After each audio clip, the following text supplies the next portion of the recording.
It's Talk Erie and the Joel Natale Show, live from our Kingdom Financial Group studio here at 406, also live on YouTube and Facebook, having the crucial conversations that Erie needs. And we are just very thrilled to have on the line with us here via Zoom, Rick Levis. He is the Chief Talent Officer with the Pennsylvania Department of Education.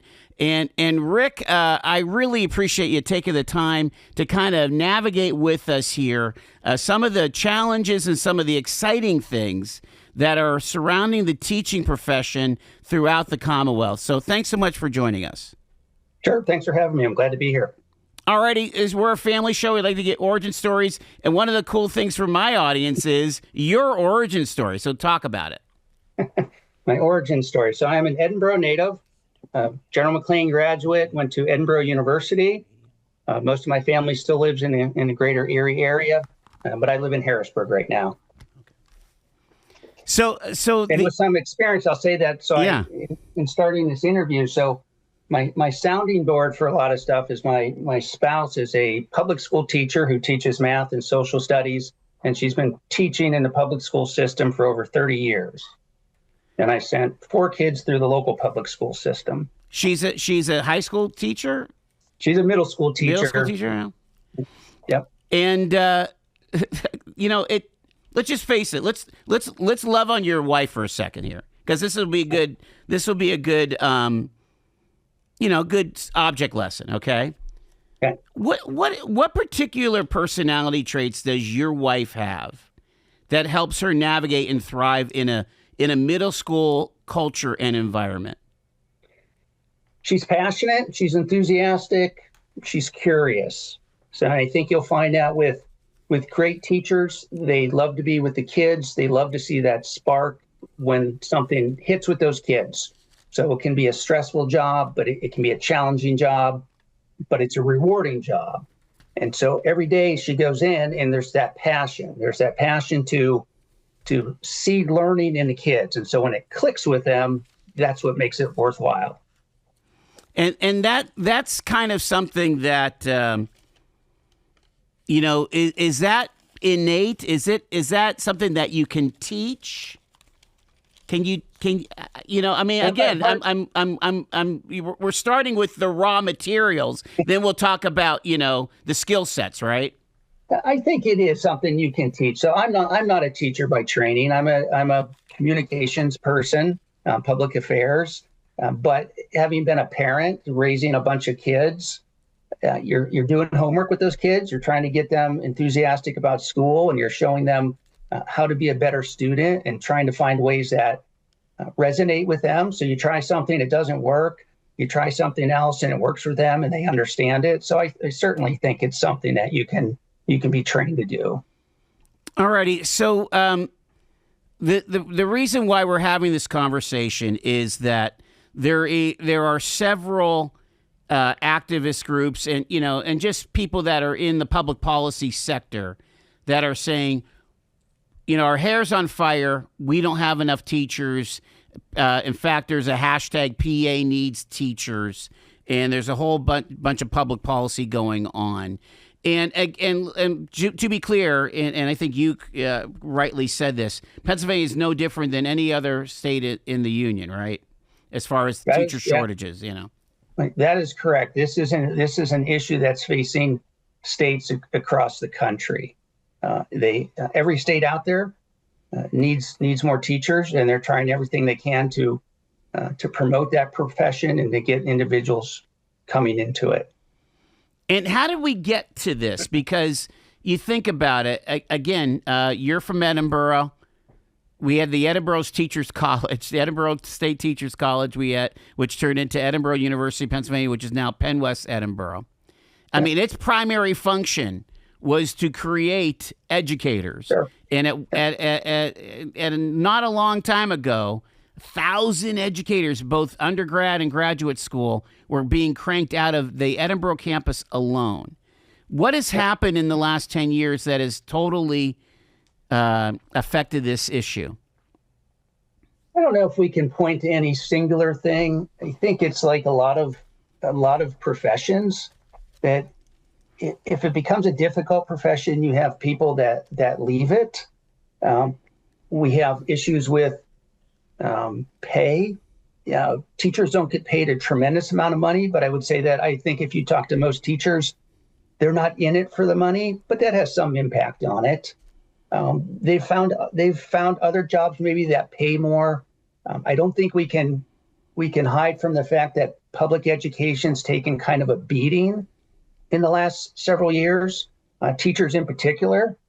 And I think it's on us to talk up that profession and to point out that teachers aren't bad individuals. It's a challenging profession, and they're doing a great job with the resources that they have. So yeah, we've seen a decline, but I also want to say that it's been steady. We're starting to see a steady supply of teachers. It's been ticking up. The number of teachers that we're producing has been ticking up each year, and that's good. And I think as we talk more about it and we highlight the good work that our existing teachers are doing, and we change the narrative and we talk about how good teachers are, what they're doing, and the benefit that they bring. Now, I always use the example, teachers are hard workers. You can go to any high school, any sporting event, band event at schools, and you can immediately identify the teachers because they're grading papers in the stands. They in between, they blow the whistle for a break, and the teacher's there, and they're pulling out papers and they're grading. And they're on. They're not like our jobs where we can take a break every couple of hours and go stretch our legs. Your teachers are on from 7 a.m. until 3 or 4 p.m. And then after that, they're doing that paperwork, they're doing the grading, they're helping with clubs, they're going to sporting events. My wife, for example, helps with induction, which is a program to help train new teachers. It's a mentoring type program. So I think we need to change that narrative and start celebrating teachers and getting back to saying from a very young age, you can be a teacher. It's a great profession. It's very rewarding, and you can do it. It basically has to be integrated in the culture that this is, both the culture of the school, but also the culture outside the school, that this is a worthwhile venture. Absolutely. I'm just trying to, how much of this, though, is being impacted by Pennsylvania's population loss, kind of our losing ground? I don't know a lot of details about that. I don't know how much of that's impacting it. I would just say that it's a profession that, yes, we lost a number of teachers for a variety of reasons. We're seeing them come back, and that's a good thing. You think COVID, too, might have had something Sure. to play with all this, Well, it definitely did. I think we saw teachers that probably retired early from COVID. They didn't want to come back. I think it probably had a little bit of an impact on teachers going in or maybe leaving the profession, because teaching is very difficult in those first couple of years. So we know when we look at the data that if we can get teachers through those first 5 years, that they stay. But there's those first 5 years that are critical. That that's the highest rate where they leave. That, and on the tail end when they're retiring. So we know that we've got to get them through that. So if you think that if we had young teachers coming in during COVID, when we shifted to all the online instruction, it was a difficult time. Teaching's challenging to begin with. You throw in COVID, you probably lost some teachers there. But like I said, we're starting to see it come back, which is good. Do you feel like there's an identification of, when you look at the education programs, I'm thinking of the brand new teachers, the baby teachers. You look at the education programs across the Commonwealth. Is there studies that are being made and, people that are pointing out best practices? It makes me, just like we have different PASHE schools that are thriving and different PASHE schools that are really struggling. Are there programs that are like, man, that's a good program over there, or that's a good program over there? Not only in the PASHE system, but also the Penn State system and private schools as well. I mean, who does that kind of work, that studies and stuff?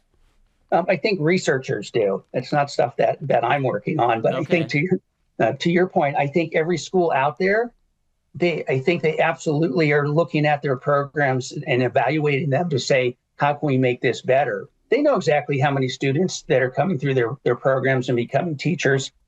And they're looking at those programs and saying, what can we do?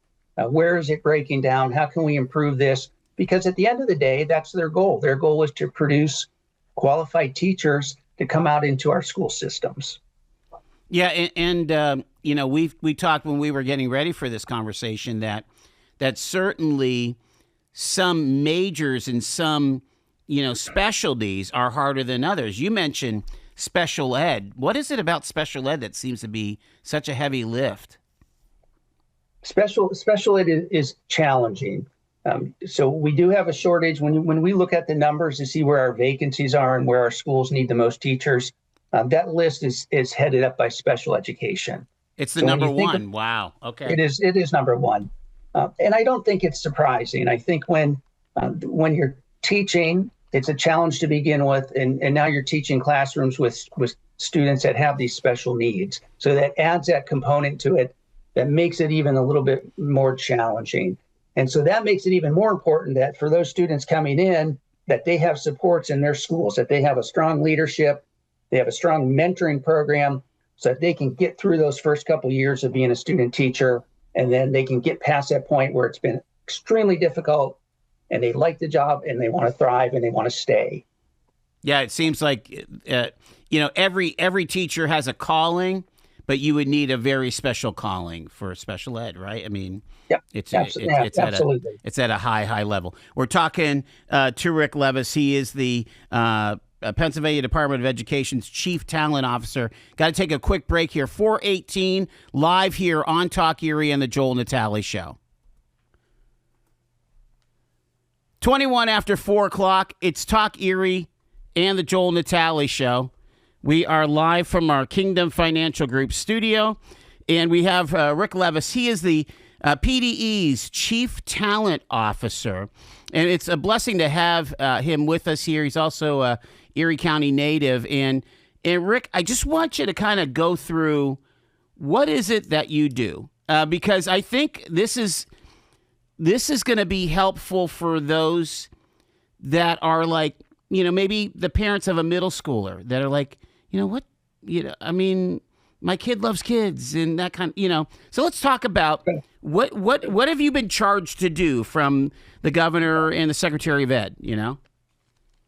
So in the education world, so we have the teacher shortage. So we have a lot of people working in a lot of different spaces. We have under the Shapiro administration, he came in with some initiatives that he wanted to work on to make it easier for people to become teachers. So he comes in and he says, we want to make it easier. We want the certification process to become a little bit faster. It's taking too long. Let's speed it up. If you're familiar, he did put out a mandate that said to agencies, if you don't meet certain requirements, you're going to pay back the money that individuals paid. So we're working on that. We've reduced that certification time tremendously, and so that's good. So we have a component there. We have people on staff that work with the colleges like Edinboro, and they work in their educator prep programs, and they're looking at those programs, and we think as a group, we take our policy office, for example, we take myself, we take our leadership, and we look at the teaching profession and say, how can we remove roadblocks that are preventing people, maybe not from coming into the profession, but make it easier? What can we do for that student who's about to become a teacher? And what can we remove to make it easier for them?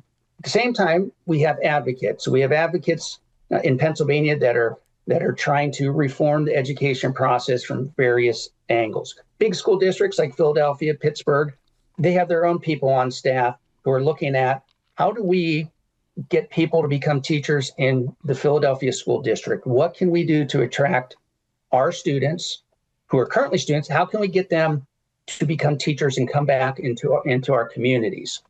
My role is to try and coordinate and bring together all of those initiatives so that we can advance them and make some progress. So it's kind of all over the place. We kind of bring it together, and we spend a lot of time working with these individuals to identify roadblocks and see what can we do within we have three levers to do this, right? We can change the law if we think that something needs change. We can change the regulations, or we can change it by policy. And we look at those to see what we can do. So you mentioned that you work a lot with the with advocates and those that are in the private sector that are kind of advocating on behalf of teachers and public schools and so on. And when you put all these people together, what are these big roadblocks? I know my son has a degree in phys ed. You know, he had to pass his praxis, and he did really well, but he has not taught, you know, a class in his life. He went on and made different career choices, right? Yeah. But he was at the top of his class, you know, at the borough. And I just wonder how many of that there is, and what were some of the roadblocks that he would have identified to not go into the profession? Well, that's a hard one to identify with your son, but there's roadblocks out there. Like, we don't know. Maybe when he was looking, there weren't vacancies, and so maybe there weren't opportunities to become a teacher. But for others, there are. So there are obstacles. Let's look at one. We have a program called an intern certificate, for example. These are for individuals that have bachelor's degrees. They want to become teachers, but they don't have the teaching classes that they've needed. We can hire them as intern certs. They become teachers of record. So they're earning money. They're working in a classroom. They're getting that experience. But at the same time, they're enrolled in an ed prep program so they can get those classes. One of the obstacles, we eliminated the fee for that. Now it's a couple $100. Maybe for you and me, maybe you think we can afford that. But if you have a family, if you've got groceries, you've got rent to pay, any little bit can help. So we look at things like that. Where can we remove obstacles like that prevent people from coming in? And going back to the certification, for example, now that was an obstacle if it took too long. If you're a teacher and you're waiting on PDE for a couple of months to approve your certification, and the job you wanted, someone else got hired, well, that's a problem. So those are the type of obstacles that we look at to try and remove. Just blue sky for a second here. When we talk about like the healthcare industry, there are stackable skill sets, right? You could start out at a certified nurse assistant, and then you might become a licensed practical nurse. Then you might become an RN, and then a BSN, and then an MSN, and all of a sudden you're running the hospital. Is there a similar pathway to be like a teacher's aide, or to stack your credentials? Schools are looking at that. I think you're probably aware that when teachers are in the profession, a lot of times their contracts with their schools will allow them to get pay raises based on earning additional credits. So you're a teacher, you're working, the school district pays for you to go and get your master's degree. And as you increase those credentials and become more qualified, you get a pay raise. To your point about stackable credentials, absolutely. Schools are looking at different pathways. Who can we get in to become teachers? And a lot of times they're looking at paraprofessionals. They're looking at those aides that have come into schools. So they're in there now working with students. They want to be there. They're more likely to stay. So let's see if those individuals want to become teachers, and what can we do? Can we get them into a program like an apprenticeship program where they can work, earn a little bit more money? They're there with a mentor. They take classes at the community college that maybe those are paid for by the local school or the intermediate unit. And then they can then matriculate to the 4-year school, and the whole time they're working at the school. So when they finally finish, they come back as a teacher of record in those schools. That sounds pretty exciting, The other side of the coin would be that professional, and I think you kind of alluded to this, but that banker that's just tired of the bank, but loves kids. You know what I mean? Yeah. And we're looking at those individuals too. You're absolutely right. We're looking at mid-career people who, for whatever reason, they want to change, and they think teaching's it.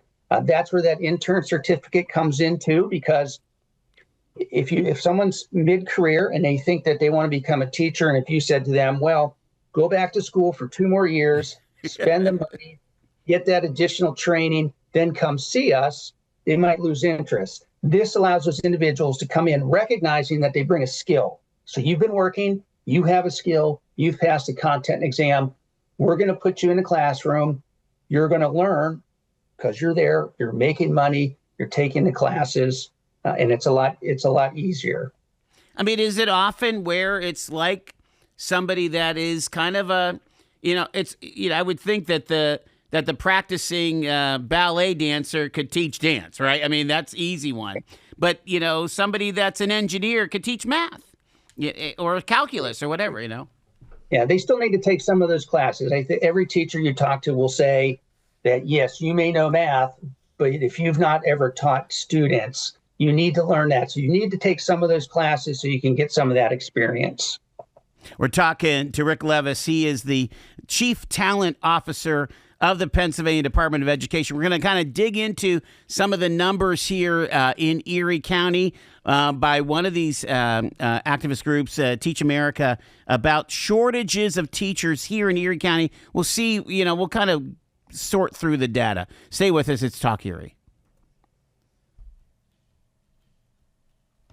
It's Talk Erie and the Joel Natale Show. Back live here at 4:34, talking education. And we've got Rick Levis is with us here. He is from the Pennsylvania Department of Education. He's the Chief Talent Officer. And Rick, I really have appreciated this conversation because you're really giving us an idea of some of the new thinking that's going on to address teacher shortages. I mean, we're dealing with population loss. We're dealing with the options. There's so many different options for people to choose careers. And sometimes they say, you know what, I'm not going to do this. I'd rather do that. And so thank you for that. The reason why we are having this conversation, though, is because of this kind of alarming news release I got from this group, PA Needs Teachers. And there's some major, sponsors behind this, including the Pittsburgh Foundation, the Heinz Endowments, Hillman Foundation, and the Erie Community Foundation. They quote Representative Harris from the District of 186, "We can't invest in the student until we first invest in the teacher." That's super true, isn't it? That absolutely is. It absolutely is. As you said, we have a need for teachers. We have vacancies. These have been going. Every state is experiencing the same thing. But what we want to do is we want to get people back into the profession. And once we have them in the profession, we want to get them through those critical years. And at the same time, though, our teachers that are there, we want to make sure that we have environments where they can work and they feel welcome and they feel like they're doing a good job. And so they want to stay in the profession. Let's talk about some of these data points. And again, this Dr. Ed Fuller from Penn State is what they're calling the leading expert on Pennsylvania's educator workforce. And they call out Erie County that we would need 350 additional qualified teachers, and they call that shortage level very high. Now, you have a little bit of a bone to pick with this number because not every district in Erie County is experiencing a shortage at all, right? That's correct. And we post a lot of numbers on our website that look at vacancies. We started collecting from our schools the number of vacancies that they have at the start of every school year and what subjects they have in those vacancies. And then we collect that data quarterly so we can see over the course of the year if they fill those positions or not. And just looking at it at the beginning of the school year, my high school, General McLean, reported no vacancies. Mill Creek reported no vacancies. But others in Erie County did report vacancies. So yes, we have schools, and that's not unique to Erie. My kids go to Cumberland Valley, a large suburban school in Harrisburg. They reported vacancies at the beginning of the year, which I think many people might think that they wouldn't have it because they're a suburban school district, much like McDowell. Yeah. But we do. We have schools up there that have vacancies, but we have some that reported none. Another data point they're calling is that 190 teacher certificates were issued in 2024, and that's down 49% in the last 10 years, calling the supply level very low. How do you measure that? Because are we saying just from the local universities, that's the output? I'm not sure the exact points that they're referring to, but as far as how do we measure this and what do we look at, we look at a handful of numbers. So we look at retention rates, we look at attrition rates. So we look at attrition rates, which are the number of individuals that are leaving teaching. So that includes individuals that leave the profession entirely, but also includes people that leave the classroom, but they become school administrators. So I think that's important when we're looking at those numbers, because yes, they're not a teacher anymore, but we still need principals, we still need superintendents, we still need those individuals. So we look at those numbers, we compare them to the numbers of people leaving the profession, and then we look at the numbers coming out of our colleges. And that's where the issue is. We produce about 6,500 new teachers every year coming out of our colleges. However, we're losing 7,000 or so every year, and that includes retirement and a couple other reasons, or they're leaving the classroom. But it's pretty easy to see that the net effect is we're not producing enough teachers to keep up with what we're losing. So we have two options. We either convince more people to go into teaching, which is what we're trying to do, and we're doing that in part through the governor's student teacher stipend program, for example. So earlier in the show, I talked about that critical time when teachers, if they can hit that 5-year mark, they tend to stay. So the student teacher stipend program recognizes that that's a challenging time for these individuals because they're in the classroom, they're doing student teaching. They don't have a lot of money because they're students.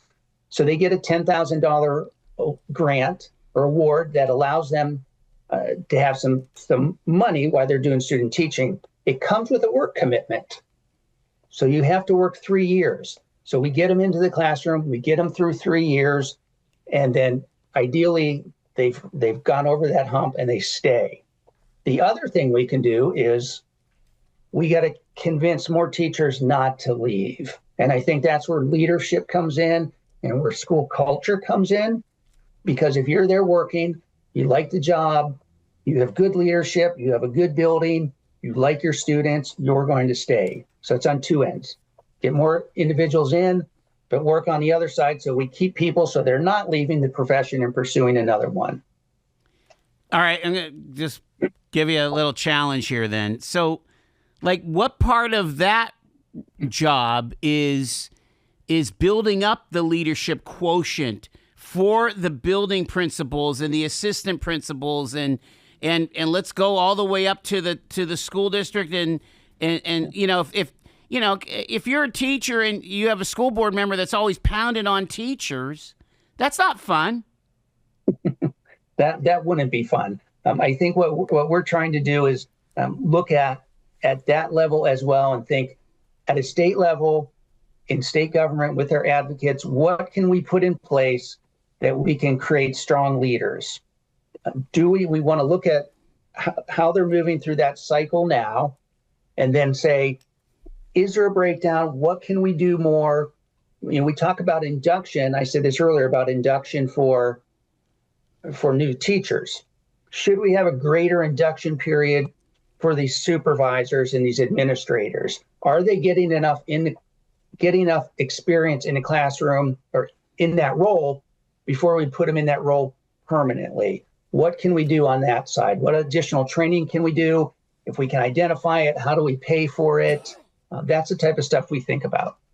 I mean, isn't it true that when you have a superstar principal, everybody, not even in your district, they know it across the county, that that guy at GM is amazing, that kind of thing.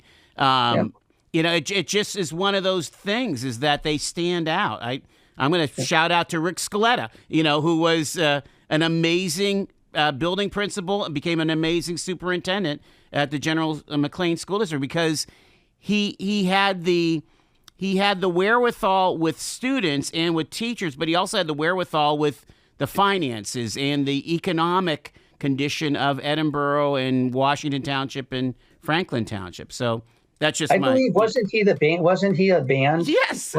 He Yeah, came out of the music department. Yeah. So he would have been in the music department when I was a student there in the early 80s. Well, there you go. There you go. Right. Did you do Broadway dinner too, or what? I didn't, but Okay. but there you have a perfect example. You had an individual who was a music teacher, moved up, stayed at that district for quite a long time. Absolutely. So there is something to be said about leadership. Another data point that comes from Dr. Fuller here, and that is teacher qualifications in Erie County. And this is interesting. They make these distinctions here. 13% are novice teachers. 13% are teachers that are assigned out of field. You'll have to explain it to me. 12% of teachers are on emergency permits. So they're calling this teacher qualification rating as low. Can you unpack that for me, Rick? Sure. When we have schools that need teachers, and we don't have the traditional route where we have teachers coming out. Say you're looking for a math teacher, and you don't have math teachers coming out of the local programs, but you have the individual who has the math degree and he wants to become a teacher. Schools have the option of hiring these individuals on emergency permits, very similar to that intern certificate I talked about, where they come in on an emergency permit. They've got that bachelor's degree. They have the content knowledge to become a teacher. So they're hired on an emergency basis that says, we don't have any fully qualified teachers, but we have an individual who has some of this background. They come in and they become that teacher. And that's what you're talking about with emergency permits. Ideally, what we want to see from the department is those individuals, they come in and they're on an emergency permit. They can stay on that emergency permit for up to 3 years. They can renew it 2 more times. What we'd like to see, though, is those individuals move to those intern certificates where they're committing to becoming a teacher. So instead of, I'm here working for 3 years, I'm here working for a year, but I'm going to join the intern program, I'm going to enroll in college. That way I'm going to become a fully qualified teacher at the end, and I'll be in that school. You know, if you start adding some of this stuff up, 13% out of field, 12% on emergency, that's a quarter of the workforce that could be in the schools that are possibly like, you know, kind of not full on. It is. Well, it's a tough one. You know, think about it. You think about the options that you have. So maybe you have a teacher in your school that's a great teacher, and you have a vacancy, and you think this teacher can cross over and instruct some of those kids. Or you have the individual with the math degree, and you say, well, he's not fully qualified, so I'm not going to hire him. Well, what are you going to do for that classroom then? So schools are in a pinch with this. So they're doing their best. They hire people on the emergency permits. You have an individual in the classroom with some of that knowledge teaching them. It's a tough one. Here's another tough one. Teacher diversity in Erie County. 2% of teachers are people of color. 23% of students are people of color. They're calling this a very large disparity. And again, this has been something we've been talking about this for years and years. We would love to have a greater diversity of teachers, and we absolutely would love it. I don't think it's any secret. We have historically our teachers have been white women. We want more men in the field. We want more African-American men, African-American women. We want more diversity in the field. And I think where it becomes very important is for the local school districts when they're talking up to their students about professions. And that can be as in middle school, when you're talking about what are you going to do when you grow up? You can be a teacher. We want teachers to do that. We want students to be exposed to that. So when they get through high school and get into that level, they think I can be a teacher. It's certainly a challenge. You're absolutely right. It's a challenge. And we know, for example, that the diversified population, we have African-American teachers, that they leave at a greater rate in those first couple years. So their retention rate's a little bit lower. So we know that because we see that. And I want to point out that some of the data that we post on our website, schools can go look at it. So General McLean, McDowell, Erie School District, Iroquois, Harbor Creek, any of those schools, you can look it up and see what the data shows for your school. And I think that's a good thing. And I think that's going to help these schools prepare as they're trying to make plans. Finally, teacher attrition. And actually, this is kind of a place where we aren't too bad. 6.9% of teachers left teaching 2023, 2024, which they call that attrition level as moderate. And so, again, so it's not like they're heading to the door, but it is a tough situation. I don't think our retention and attrition numbers are, I would say they're steady. Okay. Certainly you want to see those numbers go down, right? We want to see retention numbers go up, which when you look at it, the retention numbers are pretty high all through Erie County for the most part. And they're in 80% plus. And that's good. In some cases, like the Erie School District, because it's so big, you're just getting a big number of students. So the retention rate's high, but just sheer number, you're losing more teachers. But it's been steady for the last couple of years, and I think that's good. We want to change it, of course, but I don't. I think it's reassuring to look at these numbers and know that it's not always dire, that it's holding steady. We're getting more teachers into the profession, and we're looking at programs to see how can we get them in and how can we get them in quicker. For example, we have a special education accelerated program where we have we have teachers that want to become special ed teachers, or they're individuals that have bachelor's degrees and want to become special ed teachers. We have an accelerated program where you get those individuals through it in 18 months so that they become fully qualified. So from all areas, we're working with the advocates, we're working at the state level, we're working with school districts to see what can we do, how can we support it. Of course, the PA needs teachers. They're really pushing hard as far as remedies. Additional investments, including $50 to $55 million per year for the student teacher stipend program, $2 million a year for teacher apprenticeships in the budget, and also funding educator workforce data dashboards that could cost between $1 and $5 million a year. Is that something that you feel like the Commonwealth is supporting? That kind, is that the kind of stuff that's in Governor Shapiro's budget that we're still kind of waiting on? I think so. I hope so. Okay. I think we've seen the student teacher stipend program, for example, has been very successful. Yeah.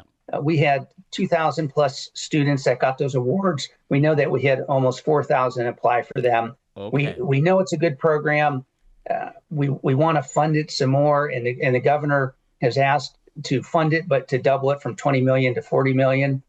So we are looking at programs like that. Some of those other items, a lot of that data we do have on the website so that people can see it. But certainly there's a lot of initiatives that are out there, and we'd like to see funded. One more question for our expert here from Pennsylvania Department of Education, Rick Levis here. So let's say we sat down, some were down by you guys, and we had your wife and some of her colleagues around the table. We're drinking coffee.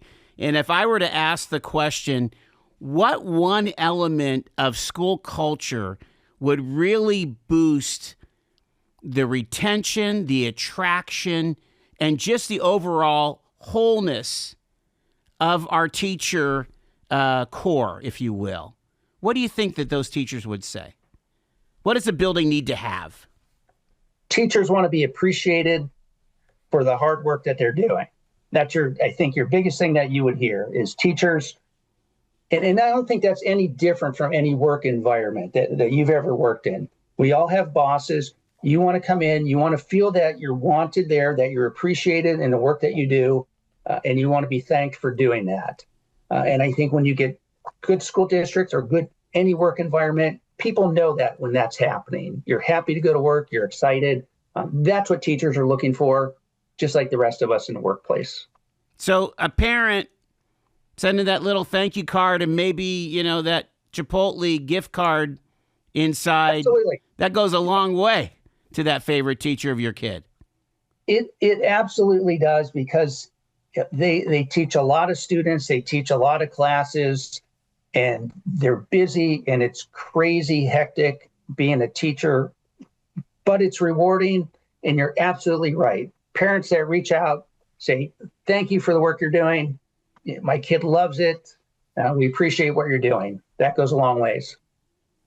Rick Levis, the Chief Talent Officer for the Pennsylvania Department of Education, thank you so much for your generosity, and hope that we run into each other next time you're up in this neck of the woods. All right. Thanks for having me. I had fun. Terrific. Here it is, 4:54 on Talk Erie.